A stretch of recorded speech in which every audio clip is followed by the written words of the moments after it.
하나님 말씀 보겠습니다. 하나님 말씀은 마가복음 14장 36절입니다. 하나님 말씀은 마가복음 14장 36절입니다. 이르시되 아빠 아버지여 아버지께는 모든 것이 가능하오니 이 잔을 내게서 옮기시옵소서. 그러나 나의 원대로 마시옵고 아버지의 원대로 하옵소서 하시고. 아멘. 말씀 제목은 항복의 은혜입니다. 말씀 제목은 항복의 은혜입니다. 우리가 항복한다 라는 말, 그 자체는 참 듣기 좋은 말은 아니고요. 내가 만약 어떤 상황 속에서 항복해야 되는 상황이 되어지면 참 마음이 답답하고 울적하고 힘들고 어려울 겁니다. 그러다 보니 오늘날 많은 사람들이 가장 싫어하는 말 중에 하나가 하나는 항복한다, 진다, 혹은 복종한다 라는 이런 단어들을 굉장히 싫어하고 인기 없는 단어입니다. 왜냐하면 항복한다 라는 의미는 패배한다, 실패한다 라는 의미를 갖고 있기 때문에 그렇습니다. 항복은 전쟁이나 혹은 게임이나 기타 등등 여러 가지 스포츠 경기이든 내가 정말 도무지 해도 안 되어졌을 때 그 패배를 인정하고, 그리고 강한 상대에게 내가 너에게 정말 졌다라는 것을 인정하는 행동, 이 모든 것들이 이제 항복이죠. 오늘날의 경쟁 문화 속에서 패배했다, 항복했다, 이러한 어떤 그런 것들은 아주 패배하는 사람들, 그러니까 때로는 심지어는 못쓸 취급까지도 받는 그러한 일들이 일어납니다. 그래서 할 수 있다, 이길 수 있다, 승리해야만 한다, 우리는 이 승리를 위해서는 모든 것을 걸어야만 한다, 절대로 항복은 생각할 수조차도 없다라고 이제 그렇게 막 사회적인 분위기를 몰아가고, 그리고 양보하거나 또 맡기고 순종하고, 그리고 하나님께 항복하고 하는 일련의 이러한 것보다는 내가 하나님 앞에서 할 수 있습니다, 승리할 수 있습니다, 뭐든지 하나님 맡겨주시면 이 모든 것을 내가 이제 성공으로 끌고 나갈 수 있다고 하는 그런 적극적인 사고방식의 그런 식의 신앙이 사실상 넘쳐납니다. 그러다 보니 그러한 설교 속에는 자기를 부인하고 자기 십자가를 지는, 다시 말하면 하나님께 절대적으로 항복하는 것에 대해서 거의 말씀이 선포되지 않고요. 오히려 하나님이 우리에게 주신 창조적인 에너지 혹은 어떠한 우리 속에 있게 되어지는 그 창조적인 가능성을 붙들고 우리는 승리하고 승리에 나아가만 한다라고 그렇게 주장을 하고, 실제로 그렇게 돼야 된다고 사람들을, 교인들을 독려하는 것을 볼 수 있습니다. 하지만 우리가 예배만 해도 예배가 온전히 하나님 앞에 드려지는 예배는 어떤 예배인가에 대해서 사도 바울이 아주 잘 우리에게 가르치고 있습니다.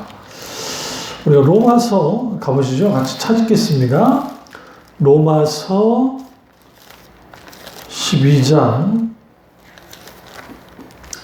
로마서 12장 1절을 보겠습니다. 그러므로 형제들아 내가 하나님의 모든 자비하심으로 너희를 권하노니 너희 몸을 하나님이 기뻐하시는 거룩한 산 제물로 드리라. 이는 너희가 드릴 영적 예배니라 라고 우리에게 가르치고 있습니다.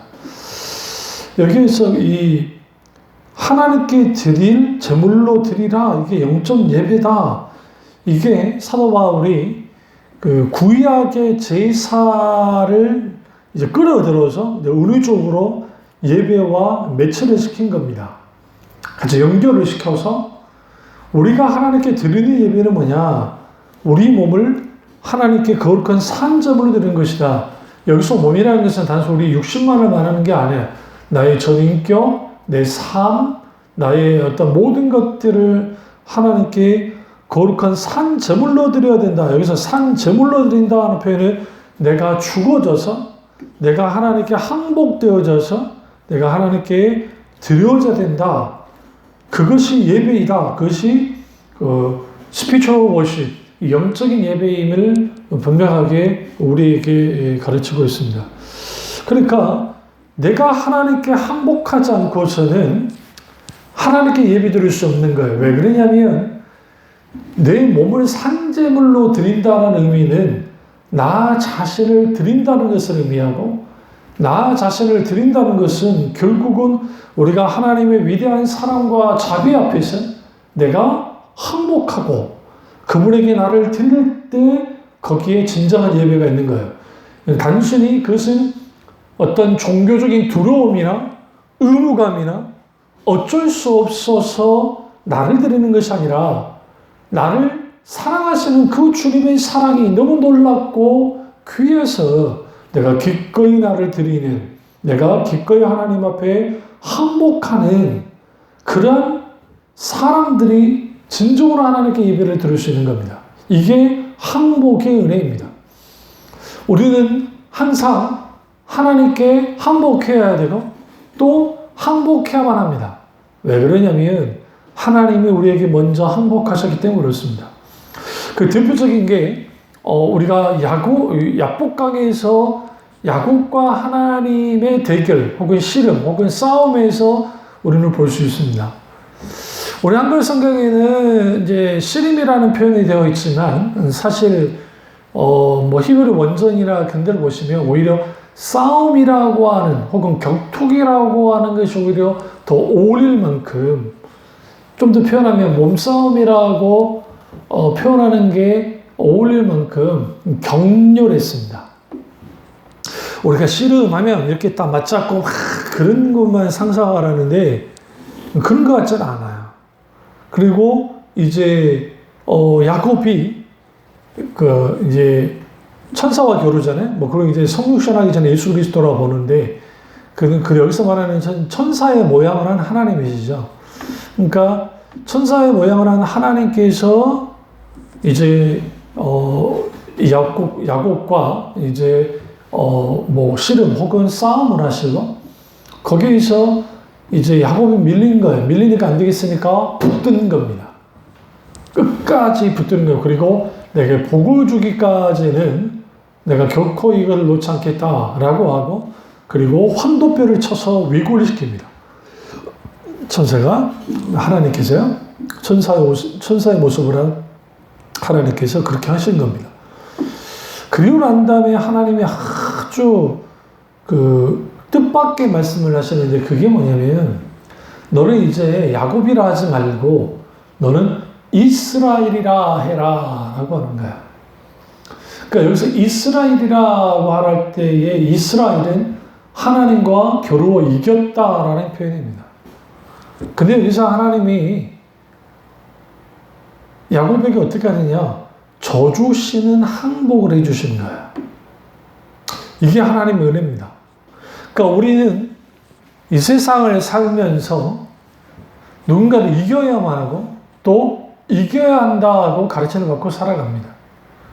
그러다 보니 지는 법을 배우지 못한 거야.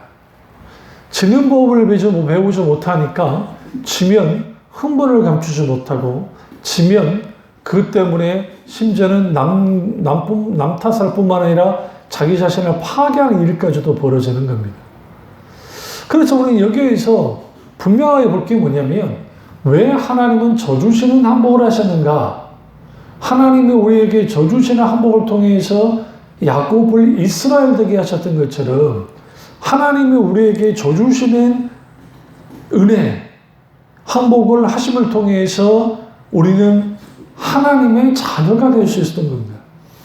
그런 의미에서 우리는 저주시는 하나님의 은혜를 혹은 저주시는 하나님의 항복이 어떤 의미인지를 깨달아 알고 그 은혜 가운데 우리가 살아갈 때에 진정으로 하나님 안에서의 기쁨과 즐거움을 우리가 누릴 수 있습니다. 그러면 우리는 하나님께 내가 드려지는 것, 그것이 우리에게 굉장히 중요해요. 왜 중요하냐면 우리가 하나님께 드려질 때 내가 완전히 하나님 앞에 죽어진 것처럼 완전히 하나님 앞에 항복되어짐을 통해서 주님이 나를 받으시고 주님이 나를 써주시고 주님이 나를 인도해 주시는 겁니다. 그렇습니다. 우리가 신구약 전체를 보시면 하나님과 또 하나님의 사람들 또 하나님이 부르시는 사람들 사이에서 힘겨루기 아닌 힘겨루기를 할 때가 있습니다. 때로는 하나님과 평행선을 달려가는 사람이 있고요. 때로는 주님께 인생 책축과 막대기로 매를 맞고 돌아서는 사람이 있고요. 또 주님 말씀에 기꺼이 순복해서 나오는 사람도 있지만 끝끝내 고집스럽게 항복하지 않았던 사람들이 있습니다. 대표적인 게 요나가 그렇습니다. 요나라는 선지자는 아주 뛰어난 선지자인 걸 알 수 있고 그러나 하나님의 의중 같아서 잘 알았던 사람입니다. 그러나 주님의 니느웨로 가라는 말씀을 거부하고 다시스로 가는 배를 타고 하나님의 명령을 어길 만큼 강큰 담력을 갖고 있던 사람이 요나이고 그리고 그 요나는 끝끝내 하나님께 항복을 하지 않습니다. 그러자 이제 다시스로 배를 타고 도망치다가 큰 풍랑을 만나게 되어지고 그건 하나님이 일으켰죠. 그리고 이제 물에 던져져서 큰 물고기 뱃속에서 그가 하나님께 회개하기 시작합니다. 그리고 이제 하나님 명령대로 니느웨로 가는 것이죠. 그러나 그는 부분적인 항복을 했을 뿐이지 전적인 항복을 한 건 아닙니다. 오늘 우리가 신앙생활 하면서 하나님 이 부분은 내가 기꺼이 항복할 거예요. 저 부분도 항복을 하는데 그러나 이것만은 안 됩니다. 라고 할 때가 있습니다. 그래서 그 함정에 빠져서 우리가 이런 속에서 이 소위 말하는 자칫 잘못하면 나는 이제 이 정도 하면 됐어라고 하는 그런 자기식의 만족을 할 수 있어요. 저 봐도 내가 하나님 앞에 이렇게까지 저 사람보다 훨씬 내가 항복했잖아 라고 할 수 있지만 하나님이 우리에게 요구하는 항복이라는 것은 전적인 항복입니다. 이게 중요합니다. 그리고 우리가 전쟁 영화나 그런 데를 보시면 손들어 움직이면 쏜다 라고 하잖아요. 그래서 진짜 항복하고 오는 사람도 있지만 항복한 척 하다가 총으로 쏘고 뭐 하는 그런 일들.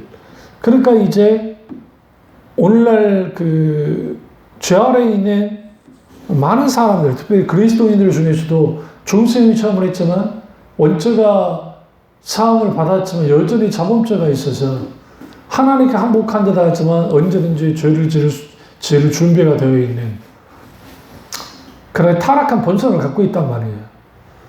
그래서 사도 바울이 날마다 죽노라고 그토록 강조했던 이유가 뭐냐. 나는 날마다 죽노라.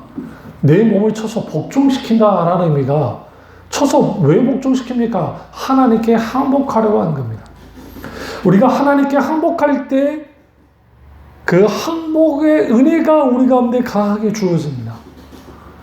그 은혜는 상상할 수 없는 은혜이고 그 은혜가 나를 살릴 뿐만 아니라 그 은혜에 힘입어서 살아갈 수 있습니다. 그래서 우리가 하나님이 나를 얼마나 사랑하는지 나를 어떻게 이끌고 있으시는지 내가 힘들고 어렵고 정말 갑갑할 때에 그 하나님 은혜가 나를 이렇게 세우는다는 것을 우리가 분명하게 전적인 항복을 들을 때에 경험할 수 있는데 그런 경험이 안 되는 거예요. 그저 하나님께 은혜 달라고 주님 은혜 주세요. 은혜 주세요. 아시지요. 하나님 은혜 주십시오. 하나님 은혜가 가득 넘치는 것 같이 은혜를 받았다 할지라도 집으로 돌아가면 금방 쏟아버리는 거야. 왜 그럴까요? 그것은 외부적으로 나를 원수가 은혜를 땅에 쏟게 공격하는 것도 있겠지만 또 하나는 뭐냐면 내가 하나님 앞에 항복하지 않은 부분들이 많기 때문에 그래요. 하나님이 우리에게 은혜를 베풀어 주시는 것은 내가 은혜 받을 만한 게 아니라 하나님이 은혜를 주지 않으시면 내가 살아갈 수 없고 바뀌어질 수 없고 그렇기 때문에 주님이 은혜를 베풀어 주신 겁니다. 그러면 우리에게 필요한 게 뭘까요? 하나님의 은혜를 받는 겁니다. 근데 그 은혜를 받을 때 가장 중요한 것은 내가 하나님 앞에 항복한 것, 내가 하나님께 항복한 만큼 하나님의 은혜도 크다는 사실을 알 수가 있습니다. 그럼 왜 우리는 좀처럼 하나님께 항복하지 못할까요? 그 이유는 여러 이유가 있습니다. 그 대표적인 게 교만하기 때문에 그렇습니다. 교만하니까 항복하지 않는 겁니다. 또 다른 하나는 두려움 때문에 항복하지 않습니다. 교만함과 두려움, 교만은 늘 말씀드리지만 하나님 없이 살려고 하는 그런 모든 태도, 하나님을 필요로 하지 않는 이런 모든 것들이 교만함이고, 또 하나는 이 두려움은 믿음이 질식되어졌을 때의 두려움이 있게 되어졌는데, 그 믿음을 질식시키는 게 뭐냐면 걱정과 염려예요. 근심, 걱정, 염려. 근심, 걱정, 염려가 우리로 하여금 어떻게 두려움 가운데 빠지게 합니다. 왜 두려움 속에 빠질까요? 거기에서 갈등하고 그 두려움, 그 근심과 걱정과 염려 속에서 마음이 나누어져서 이렇게 할까 저렇게 할까 갈팡질팡 하다가 하나님이 안 보이는 거죠. 하나님을 전적으로 신뢰하고 의지하지 못하는 거죠. 그러니까 당연히 거기에 뭐가 생기냐면 두려움이 옵니다. 그 두려움이 오게 되어지면 뭘 깨부시느냐? 우리 가운데 철저하게 믿음을 깨부십니다. 그러면 그 두려움 이전에 또 하나가 있는 그게 뭐냐면 의심이 있게 되는 거예요. 그러니까 근심, 걱정, 염려, 그 다음에 갈팡질팡하는 거, 이게 이렇게 할까 저렇게 할까 앉아보지 못하는 거죠. 그 다음에 의심하게 됩니다. 그 의심이 커지니까 이제 두려움으로 가버리는 거예요. 그 두려움으로 딱 가게 되어지면 더 이상 믿음이 살아 역사하는 믿음이 아니에요. 죽은 믿음이 되어버리는 거예요.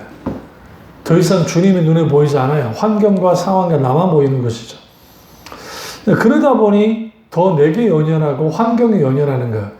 왜 사람들 항복하지 못하느냐? 나 자신에게 연연하고 어떤 그 하나님은 다른 것을 의지하고 의존하기 때문에 그렇습니다. 그래서 예수 그리스도를 믿고 구원받은 사람들 중에서도 변화되는 데에 대해서 아주 둔감한 사람도 있지만 내가 이렇게 해서 변화되면 어떻게 하지라고 하는 그러한 소위 말하는 걱정하는 사람들이 있어요. 이 말하면 목사님 뭐 말도 안 되는 소리 하십니까? 변화되는 걸 다 원하죠. 물론 다 원하죠. 그런데 이거예요. 하나님이 가까이 하긴 너무 먼 당신 같은 거야. 그러니까 오늘날의 한국교회가 정말 복음의 선을, 수준들, 땅을 이렇게 기준들을 이렇게 내려놔 버렸어요. 그러니까 예수 믿고 복 받자. 내가 예수님 믿었어? 난 구원 받았어? 난 구원 졸업. 나머지는 상급받는 거에서 살아가는 거야. 나는 정말 이제 지옥에 가고 싶어도 갈 수 없어 라고 하니까 이제는 교회 안에서는 교인들인지 모르지만 오늘은 교회 안에서도 교인들이 아닌 사람들이 있으면 문제지만 교회 밖에만 나가면 세상 사람과 다를 것 없이 이분법적인 신앙생활을 해나가요. 그 이유는 뭐냐면 구원을 내가 받았어. 그러니까 나 이제 졸업한 거야. 그런 거 아니에요. 요한복음만 봐도 구원의 시제가 늘 말씀드리지만 과거, 현재, 미래의 시제를 갖고 있다고요. 그래서 너희의 구원을 이루라는 말씀도 하시고 이미 구원을 받고 있고 그 다음에 받을 것이다 라는 이걸 통해서 구원이라는 것은 단순히 의롭게 여긴다는 칭의의 과정에서 구원이 완성되는 게 아니라 성화의 과정까지 가는 거야.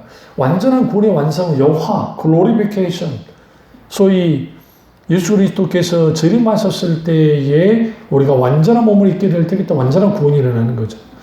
그러니까 우리가 여기에서 분명히 알아야 할 건 뭐냐면 왜 그토록 변화되기를 두려워하는가, 버거워하는가.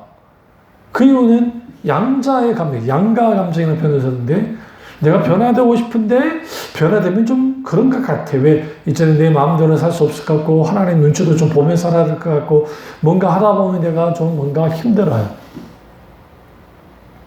그러다 보니 거기에서 여러 생각을 하게 되는 거예요. 어떤 생각을 하게 되어지면 이게 좀 그렇다는 거죠. 내가 이렇게 될까?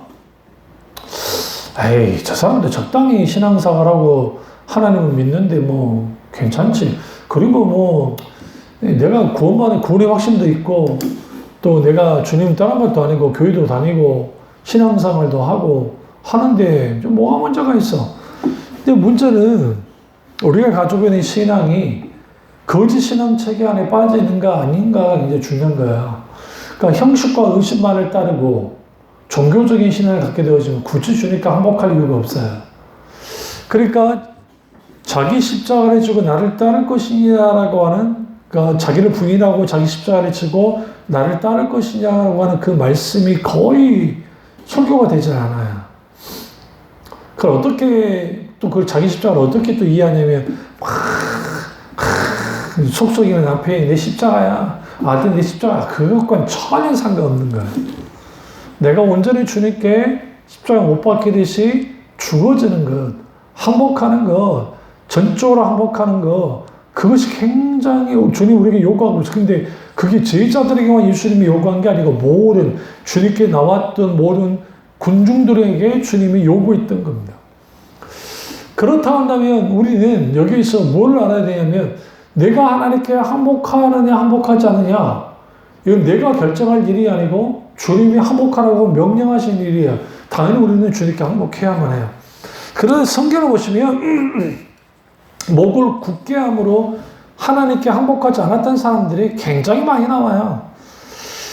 그러니까 성경의 역사를 한마디로 말하면 불순종의 역사다라고 어떤 그 교수님이 말했던 것처럼 저도 동의하는 이유가 뭐냐면 순종의 역사가 있긴 있었죠. 그런데 그는 순종하는 분들은 좀 소수였고 또 순종했던 하나님께 전적으로 순종했던 그러한 기록이 오히려 불순종하는 기록보다 적어요.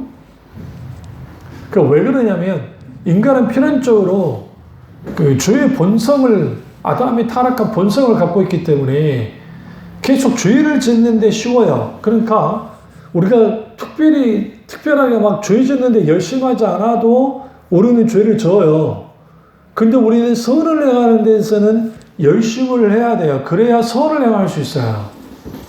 다시 말하면 의롭게 되어진 의로운 삶을 산다 할 때에 그것은 결국은 주님의 발자취를 따라서 사도 바울이 늘 강조했던 것처럼 우리가 그 근신을 끼워 기도하면서, 사도 베드로도 마찬가지고 내가 철저하게 깨어서 영적으로 깨어서 주님과 친밀한 교제를 나누고 관계 가운데 계속 나가지 못하면 마치 위에서부터 물살이 흘러내리는 강에 내가 있는 것처럼 내가 팔을 휘젓고 다리를 휘저으면서 수영하듯이 그렇게 해야 거슬러 올라가는데 그것을 딱 멈추면, 소위 이걸 은혜의 수단들이라는 표현을 쓰는데 예배이든 기도이든 말씀 묵상이든 설교를 듣는 것이든 또 뭐 봉사이든 기타 등등 그런 것들, 기본적으로 해야 될 하나님 앞에 있게 되어지는 그런 그 의무들.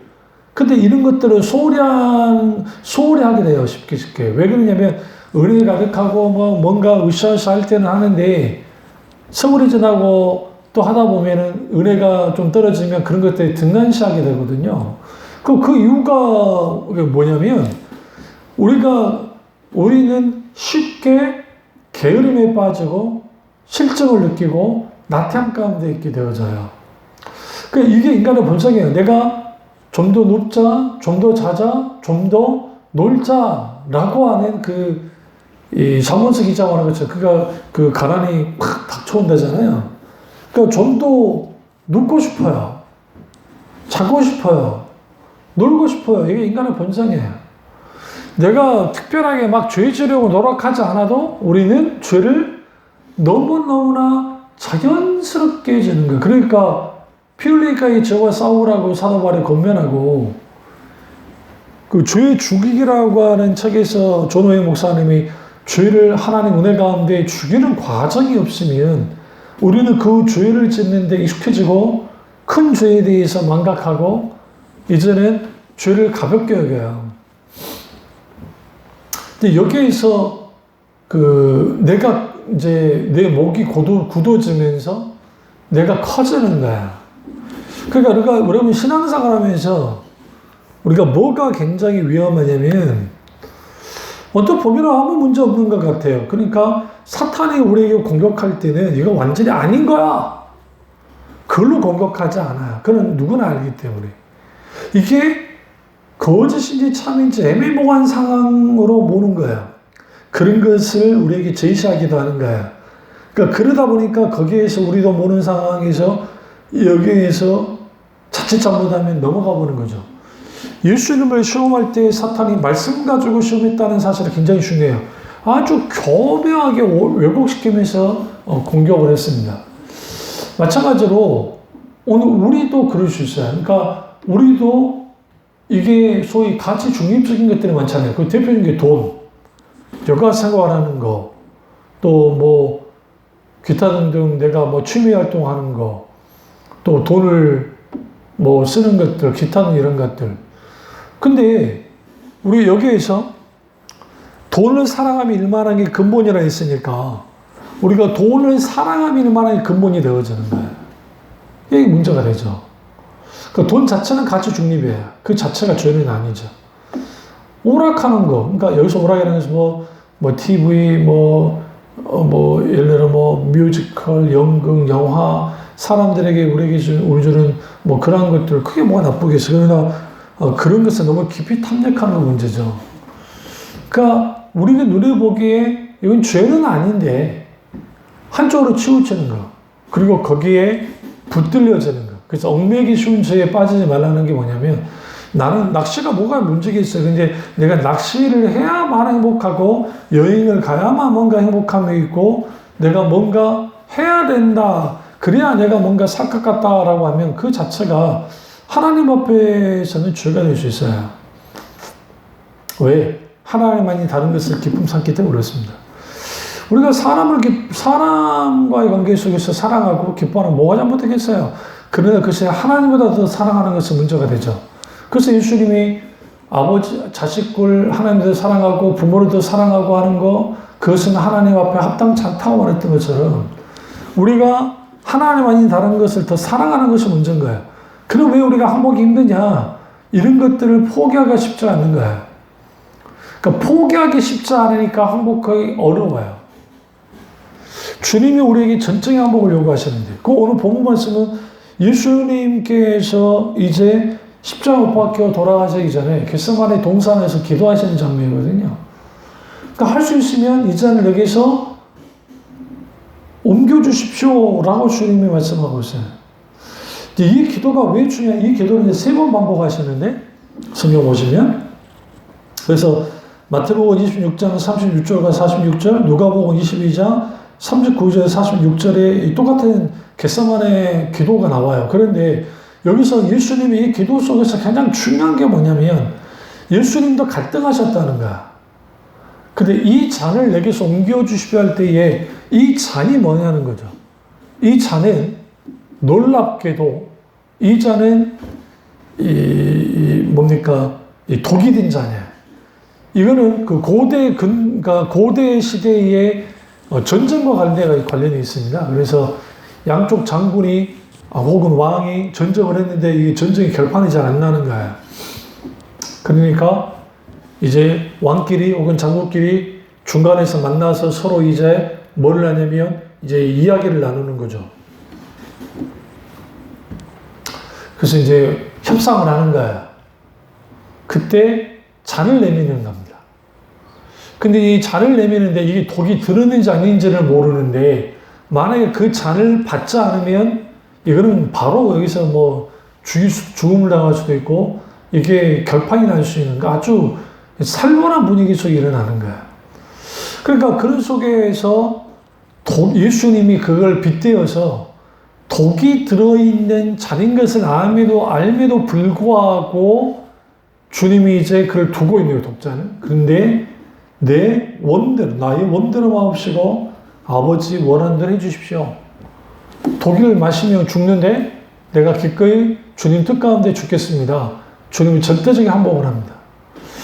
여기서 우리가 중요한 것을 우리가 분명히 수 있는데, 예수님처럼 우리가 구속사적으로 죽을 수는 없습니다.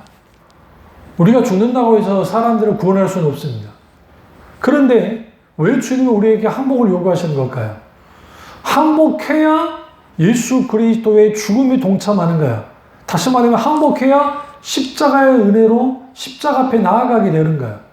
예수 그리스도의 십자가를 우리가 붙들게 되어지는 것이죠. 그럼 이건 단순히 왜 우리는 항복해야만 하는가?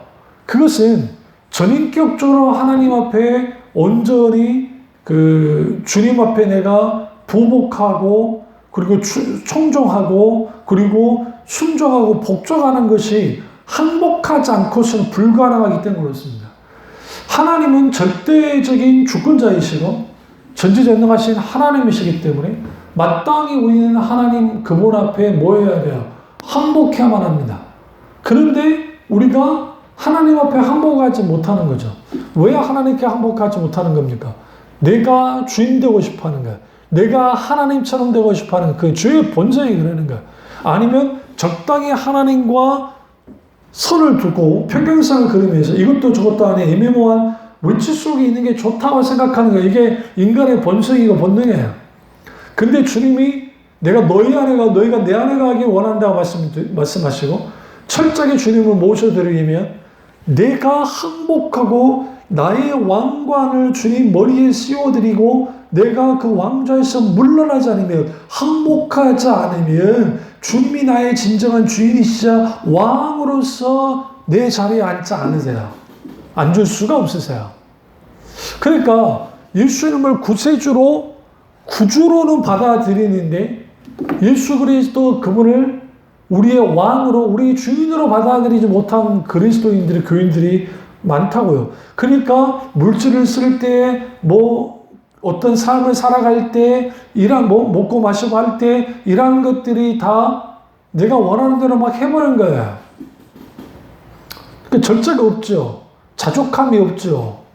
그 자족함이 없는 이유는 뭐냐면, 한없이 내가 커지고 높아져서 그래요. 말은 내가 하나님의 종이옵니다 라고 하지만, 그 교인 수가 나의 힘이 되어지고, 또 재정이 많은 것이 목에 기부스를 하게 되어지는 그러한 일들이 일어나는 거죠. 왜 그렇게 그런 일들이 일어나는가? 결국은 인간은 언제든지 목을 팍 쳐드는 그런 존재예요. 날마다 쳐서 복종시키지 않으면, 얘 자아를 계속적으로 깨뜨려 두지 않으면 우리는 뭐 하게 되어지느냐? 우리는 언제든지 하나님 앞에 하나님께 항복하지 않고 하나님의 뜻을 거스르려 한다. 그럼 우리가 하나님의 이 항복의 은혜에 철저하게 내가 하나님께 오늘 주님 앞에 항복하고 항복하는 삶 속에서 역설적이게도 이기게 하시는 은혜, 승리하게 하시는 은혜, 세상의 성공이 아닌 하나님이 말하는 성공하는 은혜 가운데 살도록 하세요. 그래서 궁극적으로 하나님이 하나님의 자녀들을 그렇게 높이시는 겁니다. 그러면 저나 여러분이나 하나님 앞에 얼마나 항복하셨습니까? 얼마나 하나님 앞에 항복의 은혜를 누리며 사십니까? 하나님의 은혜가 내게 많지 않다. 왜 이렇게 하나님의 은혜가 내게 부어지지 않는가? 그렇다면 우리는 이렇게 명심하셔야 됩니다. 그 이유는 뭐냐? 내가 하나님 앞에 항복하지 않았기 때문에 그렇습니다. 그렇다 한다면 우리는 이제 작은 것부터 하나하나씩 하나님 앞에, 주님 앞에 항복해야 되고요. 무엇보다 매 순간순간 예배 드릴 때, 매일 하루하루, 매 순간순간 예수 그리스도의 십자가의 구속의 은혜만을 의지하고 우리가 진정으로 하나님께 항복하며 나아갈 때, 내 뜻과 하나님의 뜻이 충돌할 때 기꺼이 하나님의 뜻을 추구하는 것이 항복이고, 내 삶의 많은 부분에서 흩어졌던 것들을 하나님 중심적인 삶으로 돌리는 것이 하나님께 항복하는 것인데, 거기에 하나님의 생명 가득한 은혜가 부어집니다. 거기에 하나님의 임재와 성령의 기름 부음과 하나님의 놀라운 기적의 역사들이 따라 나오는 거예요. 오늘 이 사실을 깨닫고 항복의 은혜를 마음껏 누리는 교들 되시기를 주님의 이름으로 축원합니다. 기도하겠습니다. 살아계신 역사주 은혜의 주 우리와 함께 하시고 하나님 주신 놀라운 항복의 은혜를 마음껏 누리며 살아가는 우리가 될 수 있도록 은혜 베풀어 주옵소서. 놀랍게도 놀라운 주님이 우리를 붙들어 드시고 역사하시고 인도해 주시기 원하고 주님 안에 항상 홀로 영광 받아 주시옵소서. 주님 안에 홀로 영광 받기 원하고 예수님의 이름으로 기도드립니다. 아멘.